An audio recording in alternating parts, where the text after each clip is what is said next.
We start with a reflection of Mullah Ali alayhi salam's saying, وَتَحْسَبُ أَنَّكَ جِرْمٌ صَغِيرٌ. You think that you're a small body, while the whole cosmos is encompassed in you. Today we're going to look at paradise at the level of Sharia. Next lecture, we're going to explore paradise from the level of Hakikat, which is Ismailism, the esoteric understanding of paradise. Mullah Ali says, "O brother, an assembly, majlis, in pursuit of knowledge is like a garden in paradise.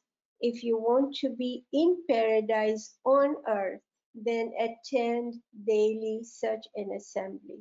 And we are just doing that and exploring. This one here is from Diwan Nasiri. Nasir Ishq Mawla Ajab Firdaus se Ala hai, बुला ले अपने हर साथी के आजा अश्क बरसाएं. This again is a very beautiful quotation because it talks about the supreme paradise, right? Firdaus Allah. And since our presentation is focusing on the Ismaili understanding of paradise, in the second lecture, we're going to revisit this quotation. We will look at Firdaus, the paradise, in detail. Who can guess what this is? Dubai, maybe? Canada? Cairo, Lazar Park. Yes, absolutely. Thank you. We get enjoyment from these gardens with all our five senses. But how amazing if we can consciously be aware and mindful of our spiritual senses too, right? All right, this is another one. Edmonton. Edmonton. Yes, absolutely. In September, Princess Zara was here and they actually opened the Diwan. In this garden, clearly visible the Char Bagh. On this spot here, we have a water system. This is the main flow of water, which then goes to the second terrace, and then it continues to flow all the way out and beyond. All our senses come to play. We have a little bit of steam here. We have sound. We have all the flora and fauna. This whole idea of connecting paradise with gardens. Down through many centuries, Islamic culture has continued to see the garden as a very special place where the human meets further proof of the divine. When we look at these char baghs, every single person benefits from these four rivers of paradise. But remember, there are levels. So everything also is at the physical, spiritual, and intellectual level. The rivers of pure water, the esoteric understanding of this is the intellect of the Imam of the time. And the river of milk is the soul of the Imam of the time, nurturing all humanity. So you imagine Imam is a fountainhead, the universal intellect and the universal soul. So his mercy, his knowledge, his love, his affection transcends and flows through all humanity. The river of honey is very amazing. Even physically, when we look at how bees make honey, it's very intriguing. So the river of honey is ta'wil. All the bees go to different flowers. All the different colors, all the different tastes become one sweetness in honey.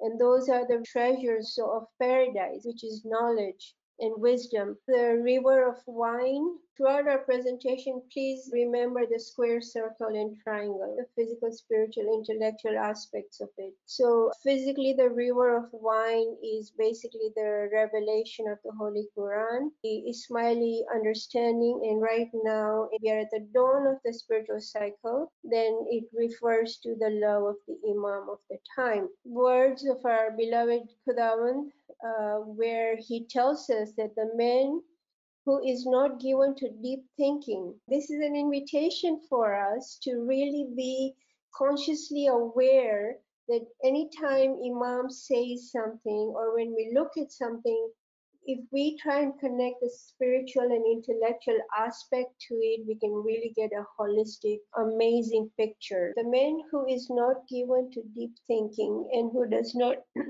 have the ambition to rise high is like a raindrop which evaporates from the surface of the earth. The man who has the ambition to a higher realm, practices more and more ibadat, prayer, and also cultivates love in his heart. So here is the key, right? What should be the intention for paradise? But it is wrong to practice ibadat with a view of escaping from this prison of the world and gaining paradise. For paradise too is a prison. Right? Why is paradise a prison? What does it mean at what level, right? As Ismailis, as spiritual children of Hajj or Imam, for us to enter into paradise is not a big thing, right? We already are in paradise. To become paradise is everything. When Imam says that paradise is a prison, then it's a prison if we only limit ourselves to the square, the physical realm. Because if we do not desire the highest didar, then paradise becomes a prison. This quotation, which I think is relevant for us to make a connection with paradise to come. On one hand, paradise is here and now. We are in paradise because we are in the nur of the Imam of the time, right? But in this physical realm, what Imam says, science has reduced space almost to nothing. A conscious effort was needed to bring the East and the West together, so that with the shrinkage that had taken place over the physical part of the earth, culture, moral, and spiritual expansion can meet it, right? So the spiritual aspect of understanding paradise would merge with the physical reality. Paradise is not on this earth. Allah Himself says that. So be careful not to confuse your thoughts about your future.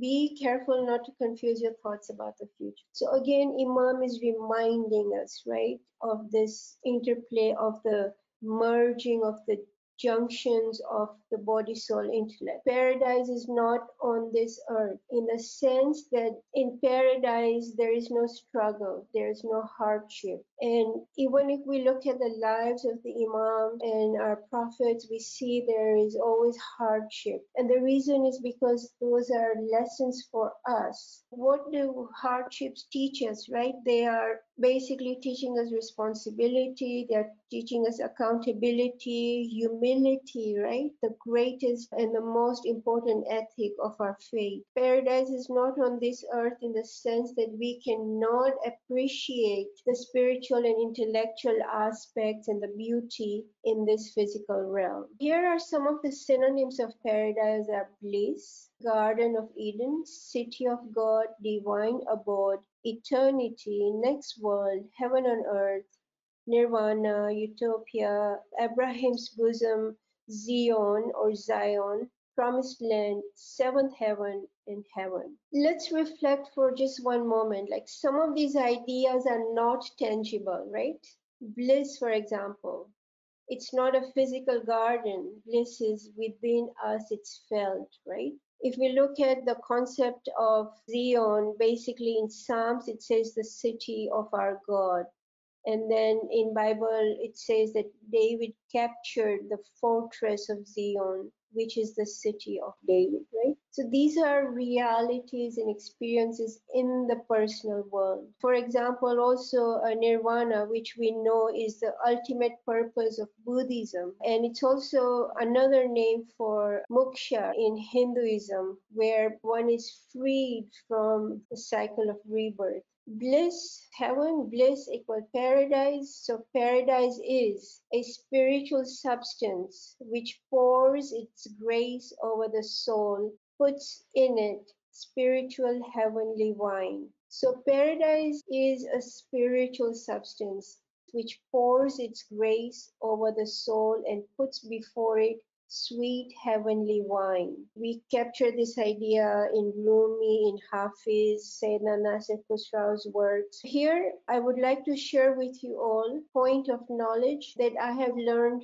from the greatest 21st century Ismaili poet and spiritual scientist, Allama Nasiruddin Hunzai, where he says that at the highest point of intellectual progress, intellect transcends into hakiki ish, true love. We can reflect on it and we'll revisit this idea, how intellect transcends into love, and then from love again, more wisdom manifests. So, what is paradise then? Looking at it from the physical, literal point of view, it's a place of fulfillment, prosperity, it's a place of delight, and it actually evokes amazing imaginary in not just artists but also interested individuals. In this example, we are looking at Vishnu. Vishnu is also called Hari or Narayan. And here in this illustration, we see Vishnu with his 10 avatars. Vishnu is in this blue dark complexion because Vishnu, the god, reflects all the light from the universe. In the words of John Milton, the mind is in its own place and in itself can make a heaven of hell or hell of heaven, a reflection of how our mind, how real paradise from the Islamic Ismaili perspective is the personal world. We will see how the actual personal world is the real paradise. I put this slide in because it's very intriguing. Today, at the dawn of 21st century, we already have artificial intelligence creating visuals for us. Okay, so if, for example, you put in the word paradise, you put in the word sky, you put in the word water, then AI will generate an image for you. So when AI, artificial intelligence, is able to do all these, what is the role of soul? What is our responsibility of remembering Mullah Ali, where he says that you think you are a small body while the great cosmos is within you? What is paradise? The idea of the Garden of Eden is common to all Abrahamic traditions. Judaism, Christianity, Islam, we all accept this idea. What is in this garden? And this whole idea of Adam and Eve coming out of paradise, the Ismaili perspective, the Ismaili understanding is very different from the literal understanding. Because if paradise is a place of peace and tranquility, what sin is there in paradise for Hazrat Adam and Eve to come out of it? Those are reflections we will revisit. In this illustration here, we can see this image of Jesus Christ welcoming Hazrat Maryam alayha salam, and all these angels are surrounding. And in Arabic, paradise is Jannat. In Urdu and Persian, it's Bihisht. And here you will see 7 levels of paradise are expressed. According to few narrations, there are more than 100 levels of paradise. Okay, so paradise, each individual is at a different level. So paradise also depends on the individual person's capacity of absorbing and learning knowledge. This beautiful hadith, Prophet says, pray to Allah for Firdaus. Okay, so what is Firdaus? Firdaus is the highest paradise. Okay, but is there a paradise higher than Firdaus? Yes, it's called Rizwan, okay, which is even higher. The Prophet telling us to remember, pray to Allah for Firdaus is because by reaching the level of Firdaus, we can attain the level of Rizwan. Paradise in the Ismaili Tariqa hadith, which is narrated by Mullah Ali, where it says there will be a bazaar in paradise in which there will be no buying or selling, only pictures of men and women. And so we enter into that picture that we like. For example, if we want to know how Hazrat Adam went through resurrection, then we enter the picture of Hazrat Adam and we ourselves experience what he experienced. So those are the treasures of paradise. It's a living, conscious realm full of knowledge and love. The paradise is the perfect man, Insan Kamil. This is very, very profound. This is the key. Who is the perfect man? Nur Maulana Shah Karim al-Husseini Hazri Imam is the Insan Kamil or Mukamil today, right? So he's not just the perfect man, but he's trying to make us perfect. He gives us guidance. He teaches us how we ourselves can elevate our divine spark and merge it with the divine flame. Paradise, the Holy Quran calls it Ahsan al-Taqwin, which is the best forms. There are 7 levels of paradise. This idea has been there from ancient times. The 7 celestial bodies in space were connected with different gods. and those became the 7 levels of paradise. In Islamic idea, the 7 paradises are Firdaus, which is a prestigious place. But from the Ismaili perspective, above Firdaus is paradise of Rizwan. I found this very, very interesting. Some Muslim scholars are saying that there is 8th level of heaven, which is called Iliyun. Okay, but who really understands what this Iliyin is? Iliyin basically is the Imam of the time, okay, the universal soul and the universal intellect. So very quickly then, what are the 7 heavens and 7 earth? And the 8 gates of paradise we will cover. So universal paradise is Iliyin. All these 7 heavens and 7 earths together are the universal paradise. They are Hazrat Adam, Nuh, Ibrahim, Hazrat Musa, Isa, Hazrat Nabi Muhammad, and then Hazrat Qaimul Qiyamat, alayna salamahu, and his Hujjat. So these are the heavens. So there are 6 Natiq, so the 6 great prophets, and Hazrat Qaim, 7, and their Asas are the 7 earths. This is a cycle of unveiling Dorekash, the spiritual cycle. We are at the dawn of it, and we actually have the blessings of this 7th day, the Saturday, day of resurrection. I have to stop here because my time is up. So we'll meet again in Q&A. Thank you, everybody. So I will be continuing with understanding paradise in Islamic perspective. We will be looking at the concept of paradise in Quran. Is this visible to all? Yes, Dr. Sahab. Okay. Yeah, as Yasmin little bit explained that there are synonyms about paradise, and if we look into the Islamic knowledge and all the books which our dais, peers, and in Ginan, it's basically either Jannat, paradise, Bihisht, heaven. These are the synonyms most commonly used in Islamic literature. So if we take it Jannat or Jannah, which is the basic Quranic term used for understanding paradise. And it is also very important to understand paradise in Quranic perspective, and also what we as a Ismaili believe in paradise, and we connect those Islamic perspective or esoteric perspective of all the ayats and hadiths and other Islamic teaching based, we would see that how we can explain those physical perspective of paradise into esoteric perspective, and then how we can connect that in Ismaili mazhab.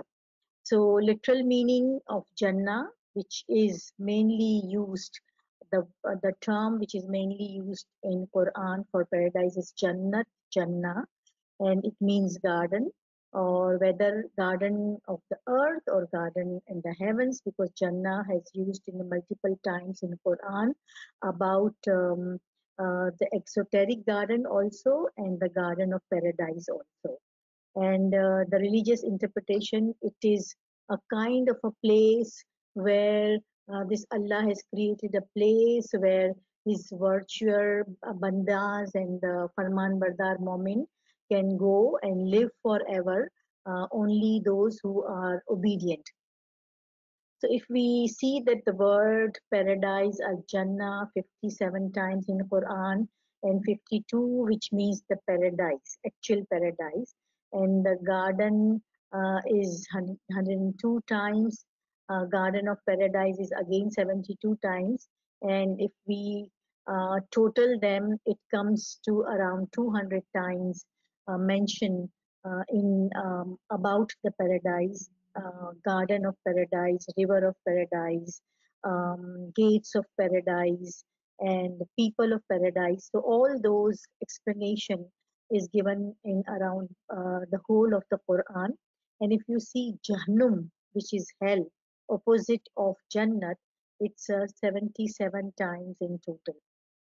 It's a huge description we will see that Allah has said about something about fruit of paradise and rivers of paradise.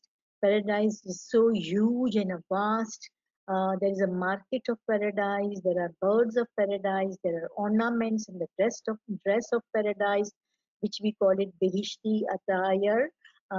There are also how hurs and galmans they move and live into paradise, arsh of paradise. So all those kind of explanation which is mentioned in Quran, actually that is for us and to understanding what paradise is. Generally speaking, if we see um, spatial and non-spatial means makani and la makani. Makani means that has a space and time, and which is this world. This world has a space. We occupy everybody in this world occupy the space, and there is a temporal movement also because of the space. We have time, so we have a space and time. So that are special world, and the world which is called la makan, which is non-special, where there is no time and no space. So there is also a world where there is no time and no space. That world is also very important.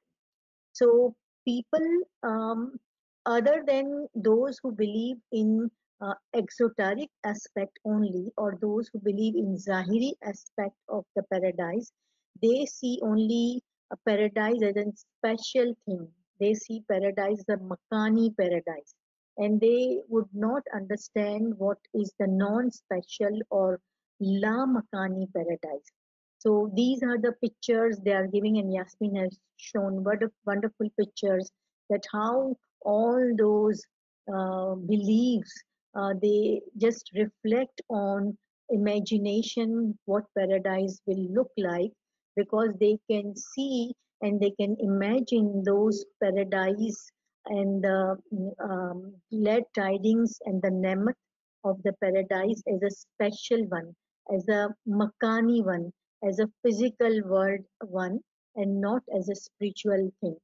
So what usually I have collected these information from multiple sources, and then these are the basically all the references also given that Jannat or Jannah is as wide as heaven and the earth. So if you see the whole measurement of this earth, the paradise is also equals to this earth and the heavens. Then they says and in Quran also it says that people of Jannat lives in beautiful mansion. There are royal bungalows for them. They live in this deepening shade. There will be bunches of fruits hanging low within their reach. People of Jannat will have abundant fruit and drinks. They will have food, meats, and whatever they desire, they can eat. They will drink the river from pure water, milk, wine, honey, and the wine is actually crystal white, delicious, and free of intoxication. And they will wear bracelet, gold, pearl, green ornaments, fine silk clothes, and they will also be very healthy and will never feel fatigue. So these are all the descriptions from all of the Quranic academy if you find, and they enjoy the companionship of their pure spouses. They are with their righteous family members, and there will be no resentment.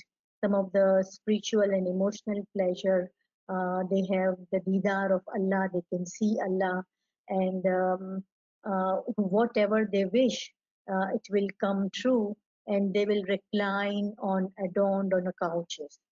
So what a beautiful imagination of somebody is going into vacation, or somebody is in like just in a pleasure mood, and have no work to do, just reclining. So these are the component which is given actually in the Quran, because it is said in all those Quran, if you see, the exoteric part is actually saying that these are the people who are in the paradise will have all those bounties. And if we see in this world, if you have a lot of money, you can go relax and have a vacation. You can have fruits and all kinds of things. It is also available if you have money, and more good sceneries than it is described in Quran in many parts of the world, as Yasmin has shown, that there are beautiful gardens and there are a lot of beautiful mansions for the people who are rich. So it's they are actually living in the paradise. If we think that whether they are virtuous or not, whether they are mu'min or not, whether they do good deeds or not, whether they believe in Allah or not, they are still living in paradise, because all those bounties and all those this pleasures which is mentioned in Quran, and if you see those in ayats, actually they have this. So what's the difference? Like, you can have these things. If you are rich, then you can do all those things right away. And why you want to worry about the next world, and why you want to worry about believing in Allah and doing all those resurrections activity, all those spiritual activities? So that doesn't make sense um, if we just take the meaning of paradise and all those explanation which is giving in Quran about Jannat as a physical or as a spiritual moment. So therefore, it is very important to understand that actually paradise is, or Jannat is, la makani. La Makani means non-spatial, means non-spatial, or if I don't pronounce this correctly, then please forgive me. It's a Makani and La Makani. Makani means with the time and space, which has a space at the time, and La Makani means without time and space. So the special and non-special paradise, Makani and La Makani Bihish, just to understand what is La Makani or what is non-special, is it is not a material place. And the example of such La Makani world is world of dream, world of imagination. So if you see a world of imagination, you can imagine anything about anyone, and then it comes in front of you very quickly. You can imagine your friend, you can imagine maybe any country, you can imagine any place. It comes into your mind so quickly with the blink of an eye. So it comes to you directly, but it has no space and no time. So it comes to you right away. And in the world of dream also, there is no space and no time. So these world of dream and the world of imagination is actually given to us, these two worlds, so that we can understand that there is la makani bihish. There is some thing which is non-special, which doesn't have the space and which doesn't have the time, and that is very much connected to the spiritual world. So with the world of dreams and the world of imagination, and the higher world, if go by the ranks, then this is the physical world, then we'll have world of imagination, and then world of dream, and then world of spirituality, and the world of intellectuality. So these are the ranks of all those worlds, and these are the ranks of all those behishts. So spiritual world can be understood, and spiritual paradise can be understood by world of dream and world of imagination. And if we improve and purify world of imagination and world of dream, then we can enter into the spiritual world, and we can enter into the non-special world or non-special paradise. So non-special paradise, which is at the level of perfection in the paradise. So Bihisht is actually spiritual and intellectual. There is no physical Bihisht somewhere after the world. We will go into some place where there is a place where it's a vast place like heaven and the earth, and the geographically area, but it is something which is very spiritual and very intellectual. So since paradise is intellect and soul, and it is non-special, but then we can link that this is connected to the spiritual soul. So that is our connection with the spiritual soul, with this earth also. So that's the reason we live in the earth, but our connection is in the universal soul. So there is a connection. There is a connection of makan and la makan. There is connection of the space and time with non-space and non-time. So this connection is there. Now it is up to Momin that how they can move from spatial world to non-spatial world and see the paradise currently right now when they are living, or after inhalating imam of the time they will see or they will maybe investigate, or they live in those non-temporal and non-spatial paradise. So so this is also non-temporal from one aspect, because time comes into existence as a result of the rotation of the space. So we all understand that once the space is rotating, we have time. So if there is no space, then definitely there is no time. So for instance, there in paradise, it is said there is no past, no future. There is only present, and it passes, and it is immovable time. So there is an ayat, it's called khulud, where the people of the paradise will live forever. So it's khulud means forever. The time will not move. They will be there, and they would not like to go and come out of that paradise in any point in time. So that means that that is something which is of a higher order world, something which is beyond the time and the space. And in the paradise, it is the clear concept of space and time according to your wish. So time and space is the wish who is in the paradise. For example, if I want to, if I am in paradise, and if I want to witness Hazrat Adam's journey, then I will be in the time of the Adam.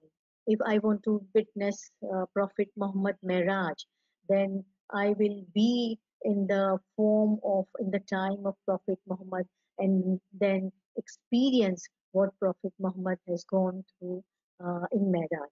So it is the wish of the person uh, at the higher level, where whatever he wishes, he can witness and experience that. In fact, he will be given all the experiences of all the time. And that is the word or a concept in the Quran will come later, that how it happens. So to explain more clearly, this is a book. I don't know whether you can see, this is the book which is called Guldastai Irfan, and there is very beautiful poem in Allama Sahib has explained La Makan Ki Kaifiyat, the quality of spaceless world.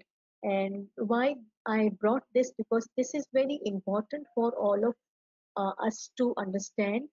And because we often forget and we think that everything is tangible, and it's time bound and space bound, and we forget the spiritual ranks which are not time bound and which are not space bound. So, and there are a lot of qualities. There are 26 verses, but I have just mentioned here maybe 5 6 verses which are very important. So in Urdu, it says that garche bartar hai makan se had cafe la makan, जलवागर hai सूरत आलम में पैदा o Nihan. Like beyond space is the boundary of the spaceless world's quality. In the world form, it manifests openly and hiddenly. And then है तसव्वुर ला मकान का बस अजीब व दिल फरेब, ला हयुला व मसाफत एक जहाने जावेदान. So the spaceless world's concept is extremely amazing, fascinating, an everlasting world without matter and distance it is. And the third stanza, Loh kursi la makan hai, rahmat kul la makan, जान आलम ला मकान है, जान फिजा और जान सतान. Tablet pedestal and a universal mercy and the spaceless world. Universal soul is spaceless, soul nourishing and soul seizing.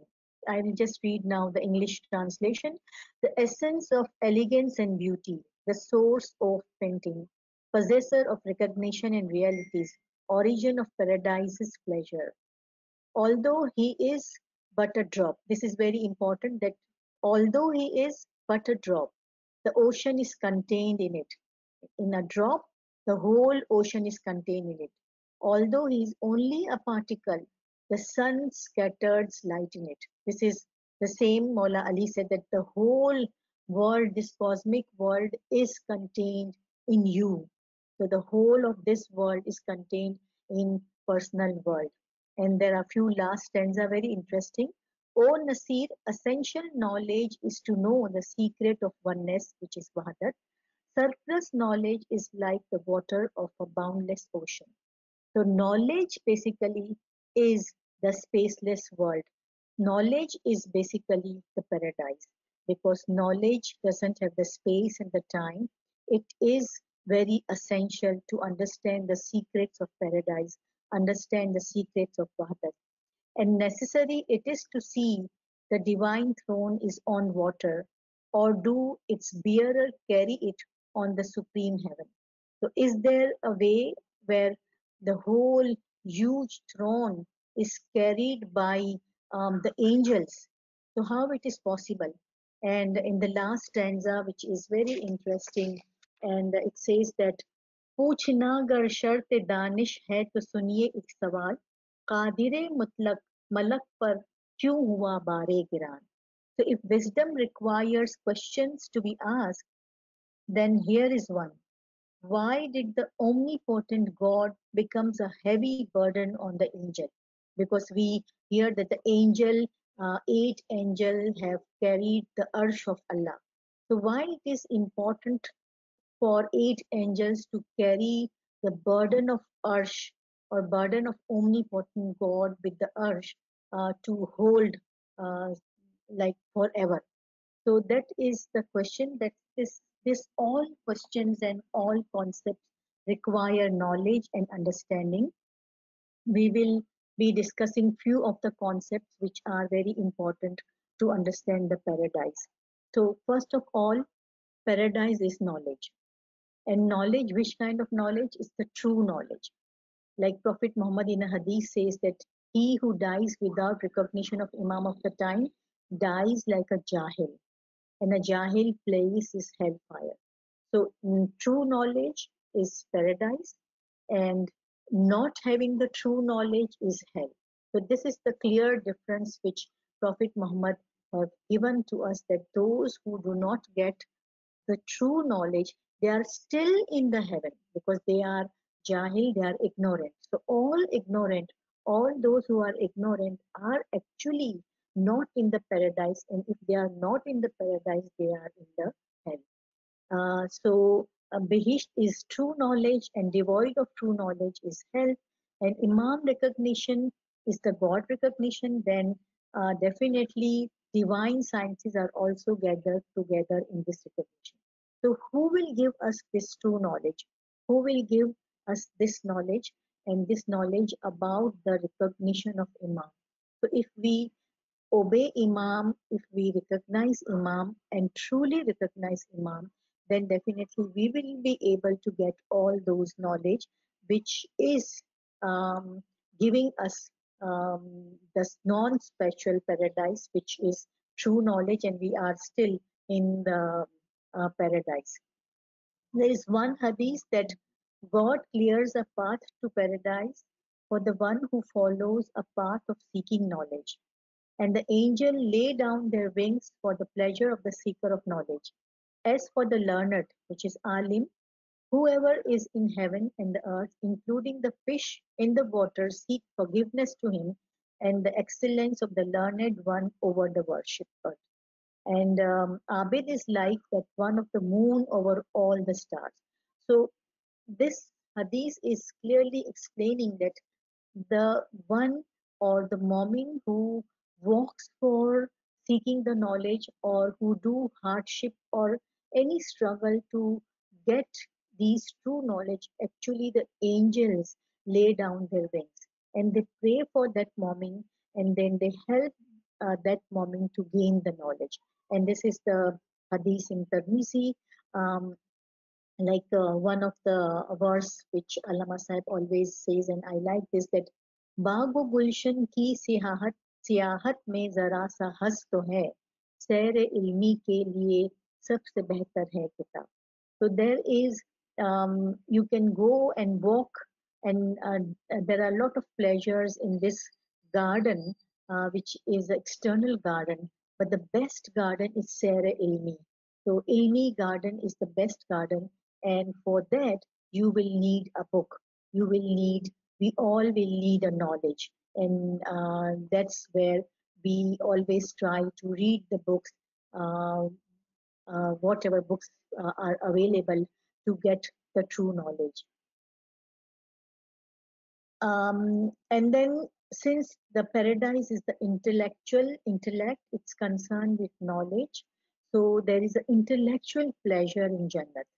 There is not a physical pleasure, but that is an intellectual pleasure. And there's a teaching and learning going on, which is the activities of those who are living in the paradise. Like, for example, in Surah 36, which is Surah Yasin, ayat 55, it says that on the day of on that day, means on Qiyamah, people of paradise, according to their rank, will have joy in which they do. So what will they do? They have joy in intellectual pleasure and intellectual learning. The best activity in the paradise will be concerning the intellect, understanding, knowledge, and wisdom. In fact, there will be many activities, but one special activity is teaching the true knowledge, because there are rank of knowledge in paradise.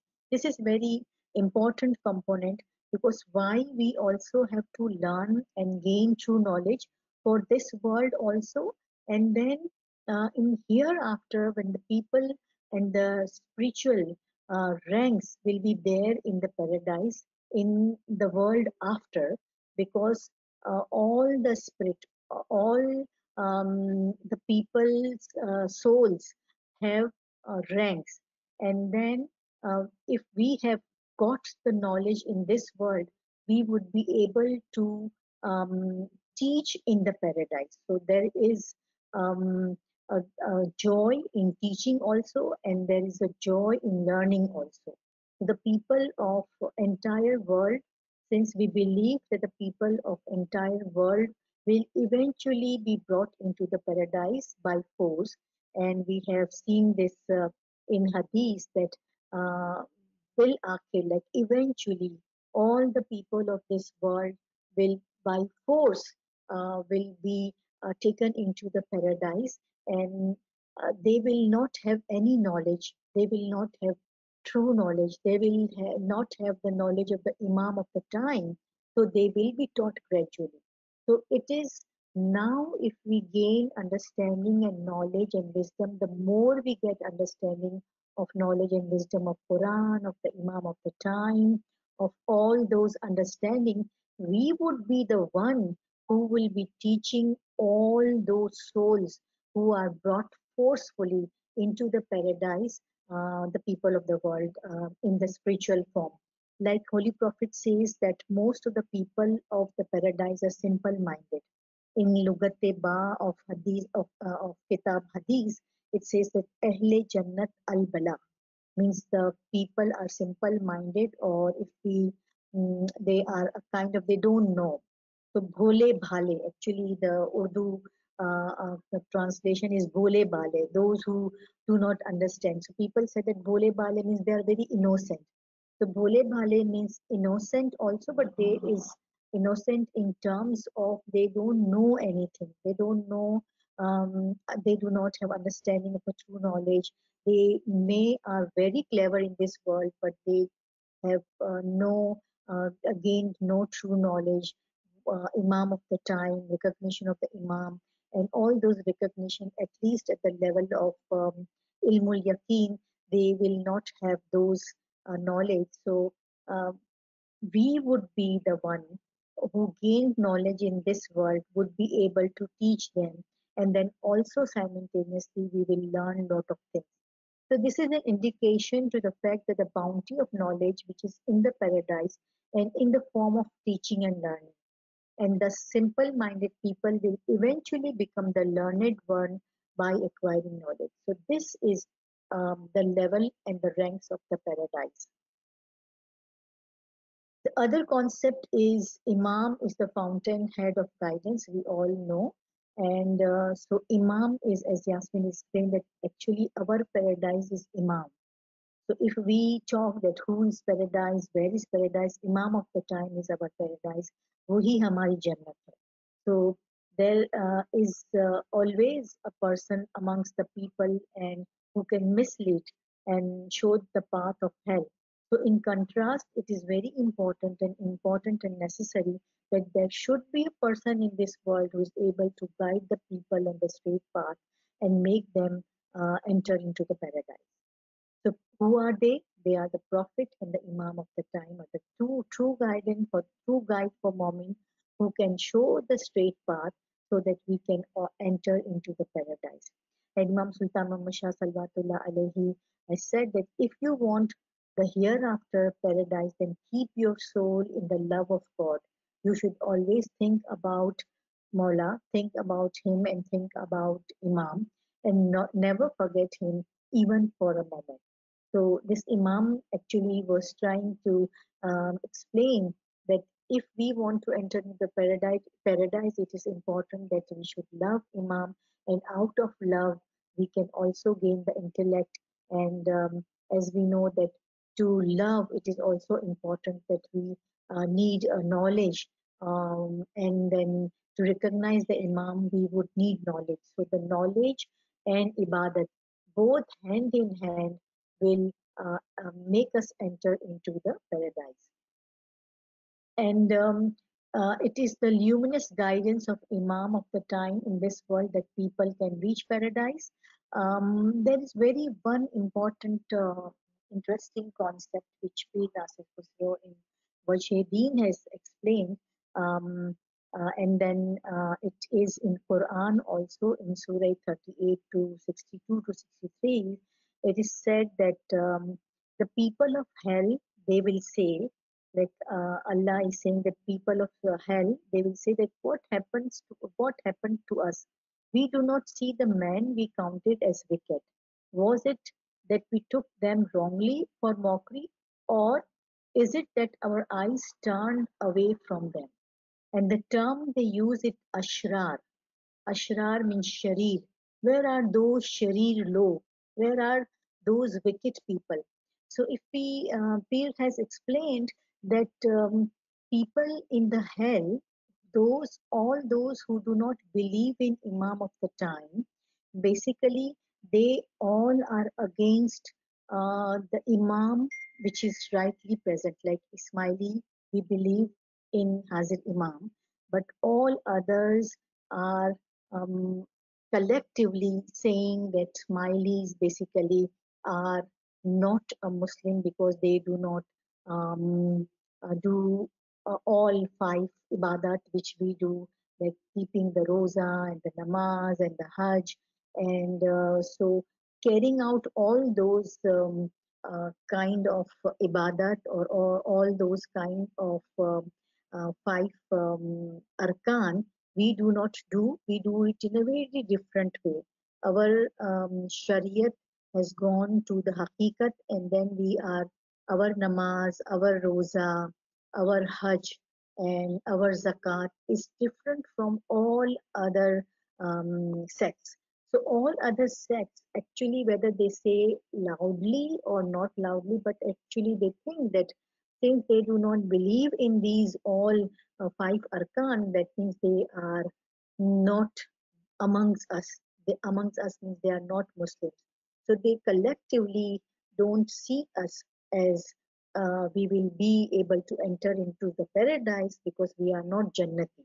They're thinking maybe consciously or unconsciously that we will not be Jannati people, we will not be the people of paradise because we don't do anything, and we believe in a person who is living in Paris, and all those kinds of conversation which we hear and the understanding which other people had. So Pir has in Wajidin, you can read it, it's in the page 28. It says that how lucky are those, and they say that who are those wicked, where are those wicked people? We don't see them in the Jannat. We don't see them in the, sorry, we don't see them in the hell. Either we were wrong or they were right. So this is the conversation which is mentioned in the Quran, that the people of hell will conversing among themselves, that where are those people. So it is actually according to Pir, it is the conversation is about this ashrar, and ashrar is Ismailis, that they are considered of not people of paradise. So then Pir is saying that how lucky are those who are wrongly considered among the wicked, but in reality they are good and hence enter paradise, and no trace of them found in hell. So Pir is basically explaining that if we really, truly obey Imam and we really believe in Imam, that means that Imam has now considered us the spiritual and the intellectual beneficence, and then we were the beneficiaries of those intellectual and spiritual du'as, and we will be in the paradise. We are in the paradise because we believe in Imam. And like Allama Sahib is saying that कौन कहता है कि मौला के दर से हट गया, गाफिलो सुन लो कि मेरी जन्नत है इमाम. Like who is saying that I am not, I'm moving away from the gate of the Mawla. Oh ignorant people, listen, my Jannat, my paradise is actually Imam. So our all of Ismaili who believe in true Imam, who believe in Maulana Hazrat Imam Noor, and we obey him truly and loving him truly, then basically we are in paradise of Imam Zaman. One other concept is about every bounty is possible in paradise. So there are 5 verses for them, that for the people of paradise, therein shall be what they desire, and with us, and there is more. So whatever they desire, it will be given to them. So what are the bounties? What are the ni'mat? It's a subtle body, not the dense body, but the subtle body, which is Jism Latif, bounties of soul, which is spiritual bounties, and bounties of the intellect.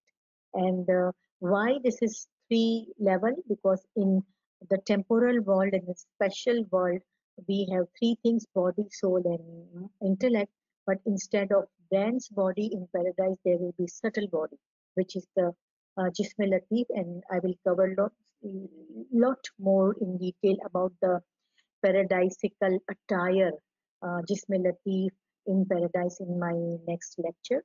So there is a 3 kind, and by the grace of Allah, when Mu'min men and women enter into the paradise, they will be greatly surprised to see the copies of their subtle personality and adorned in intellect and soul, and they will see that they're already in the paradise. So when Mu'min eyes are open with the eyes of certainty, they will actually see that paradise, he is already in the paradise. And one of the part, which is the subtle part, was already in the paradise, and that where Mu'min understand that who is he. Actually, he is in the fana, he is fana in Imam, and actually he is already living in the Imam. These living and speaking copies are paradisical attires, because of the essential beauty of paradise is that everything in it is a pure life and pure intellect. Therefore, that body speaks and scatters and gems of knowledge and wisdom. So in the paradise, is uh, everything has a speech, and everything is alive. There is no dense body. There is no fruit like here we have fruit. There is no clothes like silk and all ornaments like we have in the material world. all those items of the paradise are living items, speaking items, and with knowledge and the wisdom filled items. Like rivers in the paradise, if you see, there are four rivers: water, milk, wine, and honey. And Peace and I have said that water means universal intellect, because water is the example of knowledge, and knowledge comes from the universal intellect. Milk, it gives nourishment.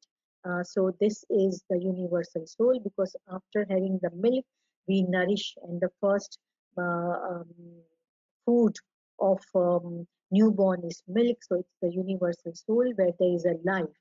And wine is considered as natik, because wine means that it has somewhat of distorted properties, but also it is considered as a ishq and love. Love of Imam is a wine of Imam. Love of Maula is a wine of Maula.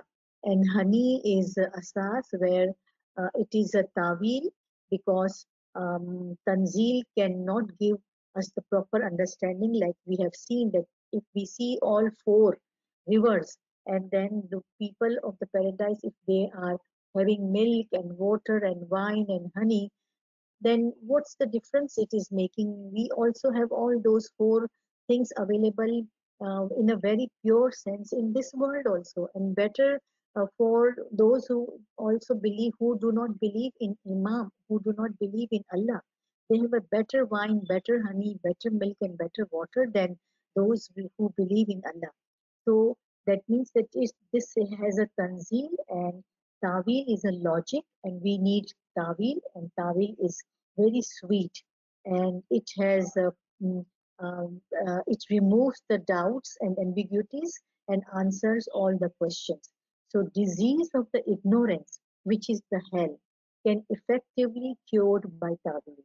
So all those tanzili points about the paradise, which people do not know because they are not in the esoteric belief, and they do not have believe in the Imam. But those who believe in the Imam, and those who believe in Tawil, and those who believe in esoteric sense, they understand that this is not something physical paradise, this is not something tanzili or special paradise, but this is something Tawili paradise, and it's consists of the knowledge and the intellect, and there is a healing which is very important uh, to get it from the knowledge. This is my last slide about the length and the width of paradise. So this is the vastness of paradise. So in Quran, in 2 or 3 ayats, it is said the length and the width of paradise is like that of this world, like that of this universe. So paradise is in the length and the width of this universe, and that alludes that the universal soul, because nafs kulli has um, uh, spread all over the world. So universal soul is the spiritual paradise that contained everything, but in the form of spiritual particles. And Imam's soul is basically the universal soul, and therefore Imam of the time is the living paradise. There is one term called uzlifat. It is very important to understand because it is brought near. Uzlifat means paradise has been or shall be brought near to the righteous one, not far off. Like this true paradise, universal intellect, universal soul, and all the bounties of the paradise, all of the natiks and the asas, who are the gates of the paradise, that will brought near to us, because all time and space will be covered, and then within the personal world, during the time of resurrection, the person will experience Adam's time, Ibrahim's times, Nuh times, in by um, transforming his personality into Adam, transforming his personality into Nuh, transforming so he becomes Adam, and then get the recognition. The person becomes Nuh and get the recognition. Person becomes Ibrahim and get the recognition. So that kind of, at the level of Haqqul Yaqeen, when that Arif will get the recognition of all the universal soul, all the spiritual bounties, all the intellectual bounties, and overall the temporal distance and the special distance will come to an end, and then he will see the past and the future where the resurrection is going into that personality. So that is where Uzlifat means the paradise actually had brought near to that Arif, and then he will actually experience all those bounties and all those imams and natiks and asas, and then when he becomes all those and experience those, then he move back into this world, and then maybe he can give this knowledge that how he's experienced all those miracles. So actually these are all big miracles of the prophets and imams which are brought near. And so Allama Sahib is asking this question that now imagine which bounty is lacking in paradise. So you actually become the paradise, as Yasmin says, that the level of paradise which is above Firdaus is you become the paradise. And when you become the paradise, everything is within the personal world, but not in the form of makan, not in the form of temporal distance, or not in the form of time, but time and space. It's above time and space, and it's in the spiritual manner, and it's the intellectual manner. So if some people of the paradise want to observe a unique beauty of miracle of Miraj, for example, the holy Miraj of Holy Prophet, then definitely it could be possible for that person to see how Prophet enter into the Miraj by actually doing the Miraj of the Prophet and experiencing that particular event. So experiencing all those events in a Tanzili form, and then later on in the Tawili form, that will be the process of Uzlifat. That will be the process of bringing the paradise and the bounties of paradise near to that person. So we could not say that we were not in the time of Nuh, we were not in the time of Holy Prophet, we were not in the time. So all those time and the distance were actually condensed, and then bringing it into the near, very near to into the personal world of Arif. So I think I'll stop here, and then be happy to answer any questions. So overall, we said that paradise is the true knowledge and recognition of the Imam of the time. Ismailis are lucky that we believe in the esoteric aspect, and whenever we strive for the true knowledge, basically we are striving for the paradise, and when we get true knowledge, we are entering into the glimpses of the paradise. Thank you. Subhanallah, Dr. Saiba and Yasmin Saiba. Friends, please share your questions in the chat, or if you have any questions, you can unmute your device and ask a question. Yali Madad. Yali Madad. जैसे आप पूरा जो समझाए, so we are like हम लोग चाहते कि हम वो लेवल तक पहुंचे, बट माई ऑलवेज एक दिमाग में आता है कि जन्नत में जो अजाजिल का जो कॉन्सेप्ट है, या हजरत आदम के साथ जो हमारे साथ भी है, जो हमें रोकता है, तो ये अजाजिल को थोड़ा सा अगर आप इसमें समझा सकते कि how we can overcome to reach that Firdaus or Jannat.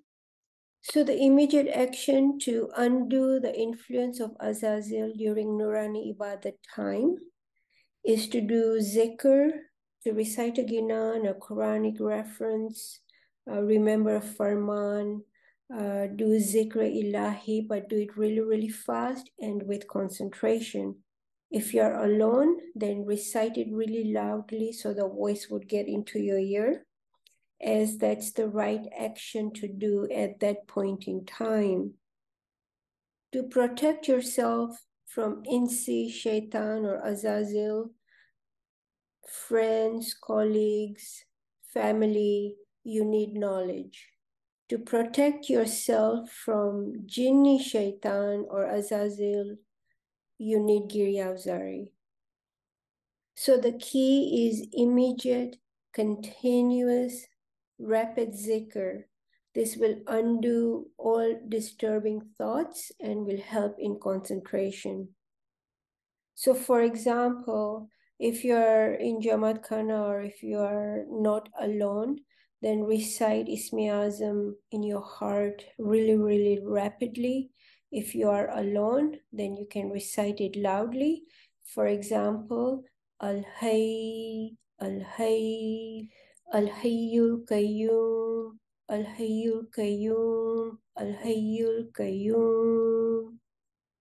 Yeah, and like Allama Sahib has also written a lot about how we can control this negative powers. We call it Azazil or we call it Shaitan, or these are all negative powers which are with us, and the positive powers also with us. So they actually see the condition of our heart. So they are in near to our heart and they see the condition of a heart of a mommy. If that condition is not so pure, then definitely that shaitan will speak. And if the condition of the heart is pure, then angel will get chance to speak. So we have to keep the condition of the heart pure by many things. We all know that by ibadat, by tasbihat, by doing good deeds. So this is the making condition of the heart as pure as possible. We all are human beings. We cannot keep our heart pure every time. But if you do zikr and if you do ibadat and don't involve ourselves in the things which the heart can be impurified, that Taid will come, an angel will get chance to speak, and then negative powers will be suppressed. So that's where it is very important that the condition of our heart should be kept pure. दिल के हालत को देखते हुए जो है आपके पास negative and the positive powers को मौका मिलता है. अगर दिल की हालत खराब है देन डेफिनेटली शैतान को मौका मिलेगा. अगर दिल की हालत प्योर है तो फरिश्ते को मौका मिलेगा कुछ विस्पर करने का. और विस्पर का मतलब है कि आपके अंदर वो सलाहियत पैदा होगी. तो जैसे खाने में भी अगर हम देखें तो जहाँ पर सफाई होती है वहाँ पे मक्खियाँ नहीं आती, लेकिन जहाँ सफाई नहीं होती तो चांसेस हैं कि बहुत सारी मक्खियाँ आ जाएं. तो इसलिए it is important that we always try to keep condition of the heart pure so that angel gets chance and angel gets chance to speak. जब वो कुछ बोलेगा, एंजल हमारे दिल में कुछ बोलेगा या बात डालेगा तो definitely that gives us strength to do something good. और फिर आहिस्ता आहिस्ता वो एंजल इतना कवि हो जाएगा कि that will give only angel will be more powerful and the negative forces will be subsided. So that is the gradual process. Thank you so much मैमा. और वो बुक का नाम रिकमेंड करेंगे मैमा जिसमें वो ओवरकमिंग का है, आप जो बोले अल्लामा साहिब का? ये आप किताबुल इलाज भी पढ़ें और पहले अगर किताबुल इलाज है अगर वो पढ़ लें तो उसके बाद दूसरी भी बहुत सारी किताबें हैं. इमाम शनासी में भी है और जमात खाने की किताब है. इन तीन में बहुत अच्छी तरह से बयान किया हुआ. थैंक यू मैमा. Jali Madad. Okay, my question here is this about the intellect. Now, recognition of Maulana Azhar Imam. Now, of course, by hearing all this Usul ad-Din and going to Adam and all these things, we have now come to a point that to accept that Maulana Azhar Imam is Ali Allah. Okay, so that is the recognition of Maulana Azhar Imam and the future Imams also as Ali Allah. Okay, if I know that much, now the question is other lectures which I go through and you give me the references of Quran and so many things. Now I can't remember all those things. Even I hear so many other lecturers, they give different references of Quran. And for us to remember all those things and get that knowledge is very, very difficult, because I hear you today, tomorrow I forget. Okay, so if I have this knowledge up to this level that Maulana Hazri Imam is Ali Allah, is it enough? And then if I do Ibadat Bangi and I purify myself completely, and then I have an Isme Azam. Now, if I go, say, progress in Isme Azam, now is that not called an intellect? I get automatically intellect coming to me by progressing in Isme Azam. Then once I know who is Ali Allah at that level.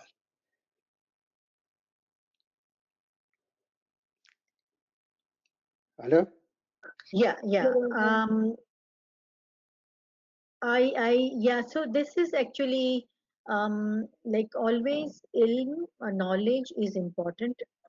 We all forget the things which we gain, but if we continuously try to gain knowledge, because knowledge is one wing and ibadat is other wing. If anyone wants to fly, we have to have two wings. So with knowledge, your ibadat will become stronger and you will be able to move quickly into ibadat. And then if inshallah, if you open your inner eyes, and if you see all those miracles, or if you experience those miracles, it will be easier for a soul to understand those miracles if we have knowledge. Otherwise it will be very difficult, and we feel sometimes very stressed when there is some miracles happen to people without knowledge. And we have seen that people when started doing bandagi without knowledge, and then they have gone through those miracles because they are very pure, and the spiritual miracles happened to them, they became very stressed out and they were unable to accept those, they were unable to understand those, and then their mental conditions were such that they were asked to maybe not to do ibadat for some time, so that they can gain the knowledge first and then do ibadat. So that's the reason understanding of the miracles of Imam of the time is important. So when you get into those miracles, you have some understanding of those miracles to be stable in the path of the spiritual progress. So, but I understand that this is difficult, but once you hear lot of knowledge all the time, you will hearing and sitting and hearing and sitting and then listening, eventually you will be acquainted with all those terms and understanding, but the continuous process is important. Yasmin, you want to add anything? Yes, yes, indeed. You are absolutely right. Imam's Nur guides the Mu'mins and blesses with divine intellect, as we see in the example of Salman Farsi, all our peers, Pir Sadruddin, Pir Nasir Khusrau, because this is the concept of Nur and the clear principle that Imam is Ali Allah and in future Imam is Ali Allah increases love of Mawla in our heart. And as our beloved Nur Maulana Shakri Malasini Hazri Imam and Sultan Muhammad Shah Al Hussein, our souls be sacrificed for them both, emphasized again and again that we should all seek divine knowledge. Why? Because divine knowledge increases divine ishq and then takes the mu'mins to that level where Nur guides mu'mins by becoming mu'mins' intellect. This is monoreality. The fact that you understand the concept of Ali Allah is very much a blessed place to be in, and that in itself will guide you and will open new doors and encourage you and every one of us to read the Usul-e-Din Farman again and again and again and again. You were talking about memory, right? So forgetfulness it's for each and every human being, right? It's just part of human nature. We all forget. But what is the key? What is the solution for that? Concentration. Concentrate. Anything you do, you concentrate on it. You do it with love and affection. And if everyone is willing to look at a clip, 4 minutes and 20 seconds, I would like to share for all of us to listen to this clip in Imam's words. Karim Sahib, may I share my screen? Ji Yasmin.